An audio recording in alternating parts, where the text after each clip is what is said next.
I was sitting there at Sound Image, and this Digico D5 showed up, and it turns out that it was owned by Purchase just then. I mean, literally, the console had just been introduced, and it was purchased by Clint Black, who was a country music singer. He had oodles of #1 singles in the 90s and continues to tour to this day. So Clint had bought this for monitors for him. So I learned how to run it, and then it came time for Clint to come in and do a sound check and check it out for himself. And they hadn't found, Clint wanted a seasoned monitor engineer to run it for him, and they hadn't found somebody that wanted to come do it and use the Digico D5. So they had me kind of get the band set up, and the band was like, wow, this sounds really good. Finally, they did get some seasoned monitor engineers to come in, give it a whirl with Clint, and Clint didn't like any of them.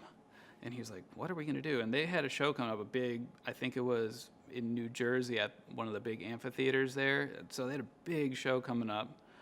And they said, what are we going to do? The band told Clint, they said, that guy Brad that set up our mixes, he did pretty good. You might just want to have him give it a try.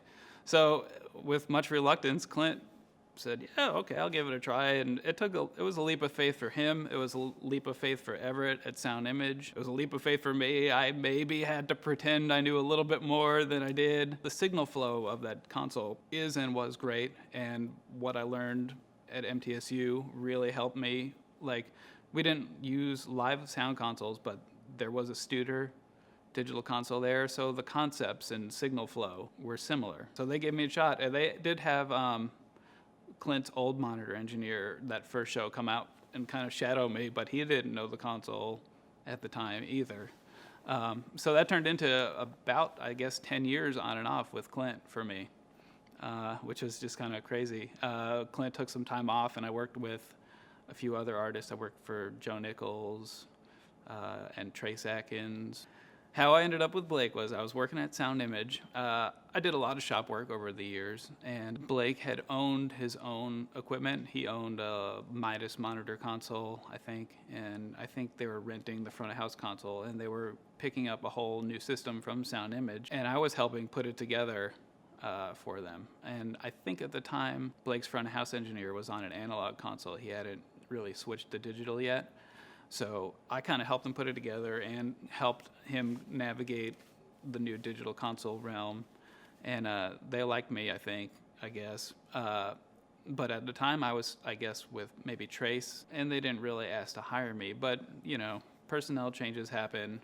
And over the years, they asked for me to come work for them a few times, and I turned them down the first time. And then the second time they called me was kind of just at the end of season 1 of The Voice. I said, yeah, maybe I should give this a try. I said, things are looking good for Blake. And so that's how I ended up with Blake Shelton, was just worked my way up, knowing the right people. Oh, definitely my breakthrough moment was Clint and Everett giving me that shot. That was crazy. I'd been mixing in some clubs around Nashville, but I'd never set foot on a tour bus before that. I was thrown in head first and had to figure it out. And, it was the early kind of ages of digital consoles where things went wrong, and definitely the early ages of wireless where, there wasn't a lot of science behind it. It was just kind of figure it out, channel 1 or channel 2, which one works better.